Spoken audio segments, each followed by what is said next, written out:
G'day, I'm Warwick Schiller and I want to talk to you a little bit about people who think their horse is perfect. I hear a lot of people say, my horse is perfect, but they don't really ask the horse to do anything.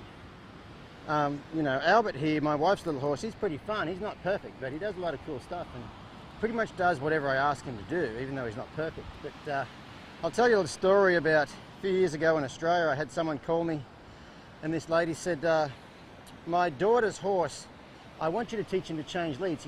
They want to do like the Western pleasure events and stuff. They said, I want you to teach him to change leads, but he's perfect at everything else. His ground manners are perfect, he rides around perfect, I just want you to teach him to change leads.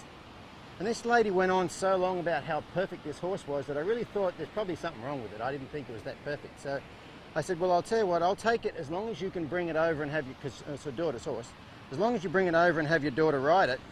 Oh, it's going to have to lay down. Bring it over and have your daughter ride it for me so I can see how perfect it is. Oh, it's going to get up. To see how perfect this horse is.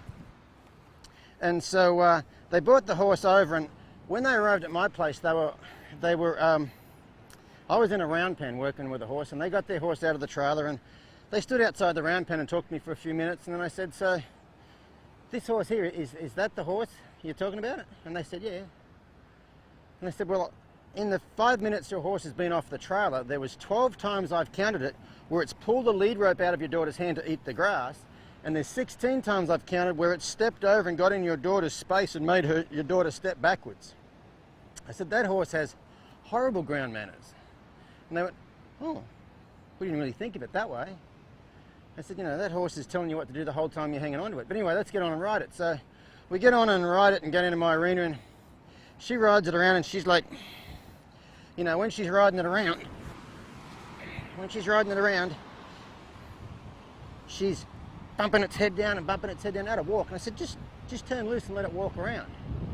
Anyway, she wouldn't turn loose, and I kept telling her to turn loose, she wouldn't turn loose, and then she went for a jog, and she's jogging around, and she's bumping its head down. I said, just turn loose. And she said, I don't know what she said, but she wouldn't turn loose. And I said, well, let's see it lope. She lopes around. She's bumping its head down, but every time I said turn loose of the reins, she wouldn't turn loose of the reins.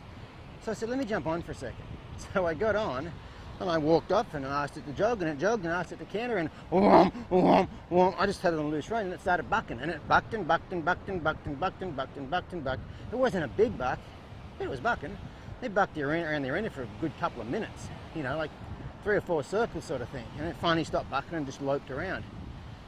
And I said to the lady, now that is why I wanted you to bring this horse here and ride it, because if you had to drop the horse off today and I call you tonight and say, hey, your horse has horrible ground manners and it bucks when you canter, you would have thought that I ruined your perfectly good horse, but it's just her idea of perfect and my idea of perfect were 2 different things. But anyway, so that's a bit of a story about, is your horse perfect or not? Hope that gives you something to think about. I'm off for a ride on the beach. See you guys later.